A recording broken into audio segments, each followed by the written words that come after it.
একটা যুদ্ধ থামাতে কি লাগে? বিলিয়ন ডলারের চুক্তি, বিশ্ব মোড়লদের বড় বড় বৈঠক, নাকি পরাশক্তিগুলোর নিষেধাজ্ঞা? আফ্রিকার দেশ আইভরি কোস্টের ইতিহাস বলে এসবের কিচ্ছু লাগেনি। লেগেছিল প্রায় 450 গ্রাম ওজনের একটা ফুটবল আর একটা মানুষের অদম্য ইচ্ছে। 2002 সাল। আইভরি কোস্টে তখন রক্তক্ষয়ী গৃহযুদ্ধ। একদিকে সরকার, অন্যদিকে বিদ্রোহী গোষ্ঠী। বাতাসে বারুদের গন্ধ আর লাশের মিছিল, এ যেন এক মৃত্যুপুরী। তবে সেই দেশের বাজারে তখন চকলেট থেকে শুরু করে মোবাইল ফোন, সবখানে একজনের ছবি। তিনি দিদিয়ের দ্রগবা। আইভরিয়ানদের কাছে শুধু একজন ফুটবলারই নন, তিনি ছিলেন আবেগ, ভালোবাসা এবং উচ্ছ্বাসের অপর নাম। কিন্তু মাঠের রাজা তো আর রাজনীতির রক্তপাত থামাতে পারেন না, তাই না? একেবারেই ভুল। দ্রগবা সেদিন পেরেছিলেন। 2005 সালের অক্টোবর মাসে আইভরি কোস্টের ফুটবল দল ইতিহাস গড়ে প্রথমবারের মতো যোগ্যতা অর্জন করে জার্মানি বিশ্বকাপে। কোয়ালিফাই করার ঠিক পর মুহূর্তে ড্রেসিং রুমের কোলাহল থামিয়ে ক্যামেরার সামনে হাঁটু গেড়ে বসলেন দলের প্রাণভোমরা দিদিয়ের দ্রগবা।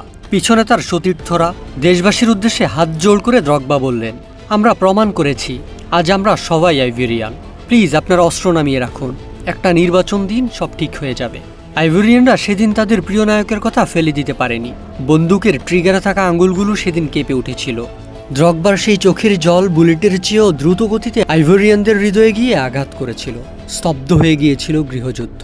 গল্পের শেষটা এখানেই হতে পারত, কিন্তু দ্রগবা চাইলেন চিরস্থায়ী শান্তি। আফ্রিকান নেশনস কাপের একটা ম্যাচ তিনি আয়োজন করালেন বৌয়াকে শহরে, যেটা বিদ্রোহীদের খোদ সদর দপ্তর।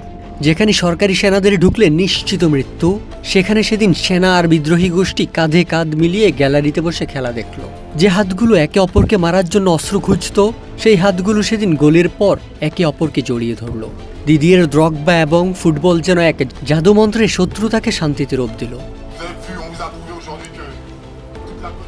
জাতিসংঘ, কূটনীতি কিংবা বিশ্ব নেতারা যা পারেনি, 90 মিনিটের একটা খেলা আর একজন ফুটবলের নিখাত দেশপ্রেম তা করে দেখিয়েছে।